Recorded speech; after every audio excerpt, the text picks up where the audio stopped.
Finally চলে এসেছে প্রজাপতি 2 এর অফিসিয়াল ট্রেলার। ট্রেলারটা কেমন লাগলো সেটা নিয়ে ডেফিনেটলি কথা বলি। ট্রেলারটা ডিউরেশন অনুযায়ী অলমোস্ট 3 মিনিট, মানে 2 মিনিট 40 সেকেন্ডেরও ওপরের একটা ট্রেলার। ট্রেলারটা এক কথায় অসাধারণ একটা ট্রেলার। বাই দ্য ওয়ে, একটা বিষয় তোমাদেরকে বলার আছে, সেটা হচ্ছে তোমরা কেউ কেউ আমাদেরকে কোয়েশ্চেন করছো যে আজকে ট্রেলার লঞ্চ ইভেন্টে আমরা কেন ছিলাম না। একটি বিশেষ কারণে আমরা আজকে উপস্থিত থাকতে পারিনি। যাই হোক, ট্রেলারটা কেমন লাগলো সেই বিষয়টা নিয়ে কথা বলি। এক কথায় একটা অনবদ্য ট্রেলার। একটা ট্রেলারের মধ্যে সমস্ত রকমের এলিমেন্ট আছে। কমেডি আছে, রোম্যান্স আছে, বেশ কিছু আবেগঘন মুহূর্ত আছে, সুন্দর সুন্দর গানের ছোট ছোট কিছু অংশ আছে, বেশ সুন্দর সুন্দর কিছু মোমেন্টস আছে। সব মিলিয়ে ট্রেলারটা খুব সুন্দরভাবে কাটা হয়েছে। প্রজাপতি 2 এর গল্পটা ভীষণ সাদামাটা একটা গল্প, এটা নিয়ে কোনো সন্দেহ নেই। কেমন সাদামাটা গল্প আমরা বুঝতে পারছি, আমি যদি ভুল না করি বা আমার আইডিয়া যদি ভুল না হয়, ইদিকা পলের ক্যারেক্টারটা বোধহয় আহ তার বোধহয় কিছু একটা হয়েছে, সে বাস্তবে নেই, মানে হতে পারে যে সে এই পৃথিবীতেই আর নেই। এই বাচ্চা মেয়েটিকে দেবদা একা বড় করে তুলছেন, তাও আবার লন্ডনের মতন একটা দেশে। তো সেখানে একটা সময়ের পরে বাচ্চা মেয়েটিকে হয়তো তার মায়ের প্রয়োজন, বা ফ্যামিলির লোকজন ভাবছে যে এই বাচ্চা মেয়েটি বড় হয়ে উঠতে গেলে এবার তার একজন মায়ের প্রয়োজন। তো সেখান থেকেই জ্যোতির্ময় কুণ্ডুর ক্যারেক্টারটা, যেখানে আমরা দেখতে পাচ্ছি যে দেবদা হচ্ছেন হেড শেফ, আর একই জায়গায় জ্যোতির্ময় কুণ্ডুর ক্যারেক্টারটা চাকরি করে, যেহেতু স্যার বলে সম্বোধন করছেন ট্রেলারে আমরা দেখতে পাচ্ছি। তো এরকম একটা সাদামাটা গল্প। এবার দেবদাকে বিয়ে দেওয়ার চেষ্টা করছেন দেবদার বাবা, মানে মিঠুন চক্রবর্তীর ক্যারেক্টারটা, আর দেবদা বোধহয় বিয়ে করতে চাইছেন না।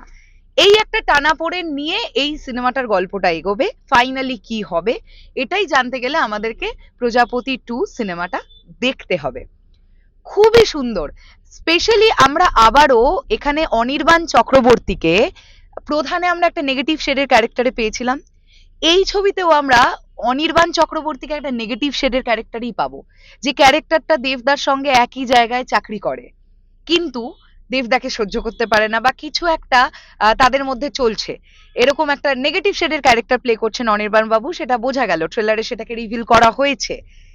বেশ সুন্দর লাগলো, স্পেশালি নচিকেতা চক্রবর্তীর গাওয়া ইমোশনাল গানটা, যেটা ট্রেলারের একটু শেষের দিকে এসে বারবার করে দেওয়া হয়েছে। এবং দেবদা এবং মিঠুন চক্রবর্তীর যে আবেগঘন মুহূর্তগুলো, যেখানে দেবদা ওই ডায়লগটা বলছেন যে বাবা তুমি তো বলেছিলে মধ্যবিত্ত সংসার শুধুমাত্র টাকায় চলে না, আবেগ দিয়েও চলে। ওই জায়গাটা খুব ভালো লাগছে। কিছু কিছু জায়গায় দেবদার যে ইমোশনাল পারফরমেন্স গুলো ট্রেলারে দেখতে খুব ভালো লাগছে। মিঠুন বাবুকে নিয়ে নতুন করে বলবার কিচ্ছু নেই। কাঞ্চন মল্লিককে একদম প্রথম দিকে আমরা যেভাবে কমেডি যে পাঞ্চ লাইন গুলো রাখা হয়েছে সেগুলো বেশ ওয়ার্ক করছে।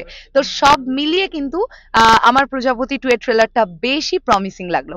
একটা সোজা সাপটা গল্প, এইবার দেখার ব্যাপার এটা অভিজিৎ সেন কিভাবে এটাকে প্রেজেন্ট করছেন, দর্শক কতটা জুড়তে পারছে এই সিনেমাটার সঙ্গে। কারণ ট্রেলার দেখে বুঝতে পারছি দর্শকের চোখে জল আসবে, এই সিনেমাটা ভীষণ ইমোশনাল একটা সিনেমা হতে চলেছে। এবং এই ধরনের সিনেমা ফ্যামিলি অডিয়েন্স কিন্তু লুফে নেয়। তার আগের দৃষ্টান্ত এর আগে অনেকগুলো আছে। হ্যাঁ, অনেকগুলো আছে। টনিকের মতন ছবি আছে, প্রজাপতির মতন ছবি আছে। আমি প্রধানের কথা বলবো না, কারণ প্রধান কিন্তু একটা ফ্যামিলি ড্রামা ছিল না, ওটা একটা অন্য রকমের গল্প ছিল। হ্যাঁ, ওটার মধ্যেও ভর্তি ভর্তি ইমোশন ডেফিনেটলি ছিল।